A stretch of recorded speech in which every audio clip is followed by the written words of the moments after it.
Good evening, ladies. Thank you in advance for attending this Saturday's part one of Conversation Station and for tuning in to preview what we will discuss. And I anticipate this to be an evening of fellowship and definitely fun. Many of you I have known for several years and some for a short time. Nevertheless, I have invited you out because I value what you have to say and what is on your minds and your hearts. Your feedback on a topic that I have been writing about for about a year and a half is so needed. Many of you may know I am pursuing my master's in theological studies and pursuing the area of ministry. I never thought I would have been called to do so, but where the Lord called me, I replied, okay, I don't see myself as a preacher, but rather in a specialized area that was near and dear to my heart because of what I went through as a child, as an adolescent, as a young woman, and a maturing woman, but also where I'm getting ready to embark upon, which is middle age in about 4 years. I've always been creative, wrote short stories, songs, had ideas for scripts and books, but I never knew where God wanted me to launch out with all of these ideas with the talent to write. Once it dawned on me that I'm a woman and question what is on the heart of this woman and other women, and that answer was relationships and marriage and being a better me, as I find many of us begin to re-examine ourselves and evolve. So the Lord gave me this book to write called Loving Him from A to Z, which is 26 ways to show love, respect, and understanding in your relationships. The him in the title is referred to that special man in your life, your husband, your boyfriend, your boo thing, or that person of interest that has your current attention. Yet I thought, how am I going to be deemed as credible to speak on such a topic as relationships and marriage, because I hadn't been living that long, but I had to realize even how I was birthed. I'm fifth place of four sisters that preceded me. And I have friends that are old and friends that are younger. And I take away from the opportunities to listen to each and every one I come in contact with. I thank God that He gave me a heart and the ability to listen, and I always talk.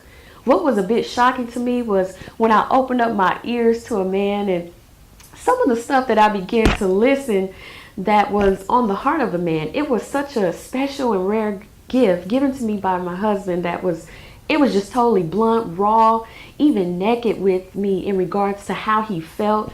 And I started asking some other men I trusted about the topics that I discussed in my book, and it echoed what my husband said to the point I was like, this is totally ludicrous. This is crazy. Well, ladies, it is not our sense, but their sense. And so I began to write and write and write some more. So here we are today, and I think it is so crucial as women that we know ourselves better first, whether you are single, a single mom, divorced, remarried, widowed, because there is something we can all learn from our experiences and from one another.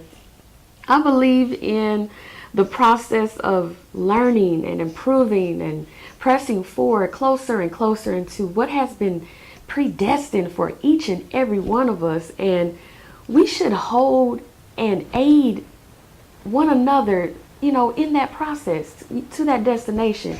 I often wondered why I was put through like so many heartbreaking, hurtful, disappointing, even life-threatening situations.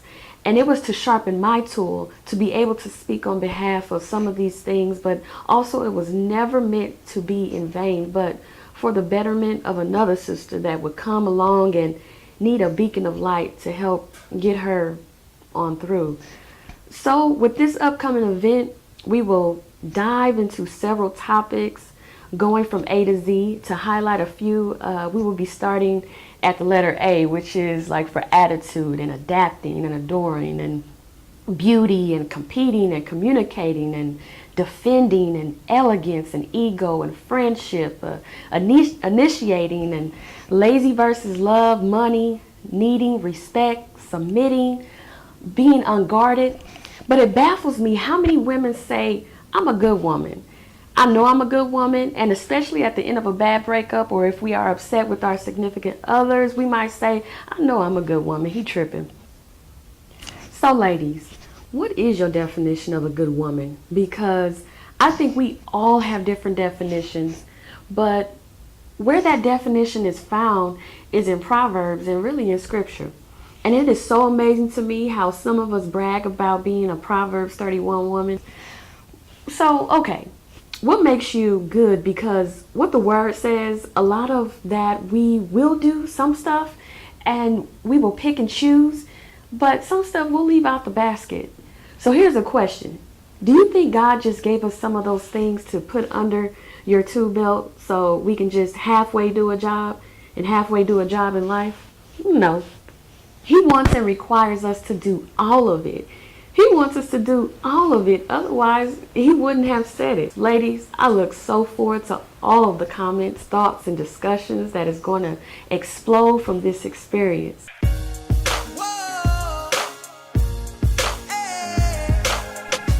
So leave me a comment on this YouTube link. Hit me up on Facebook, Ronita Bowser, or my Twitter at Ronita840. And I will see you soon. I can't wait.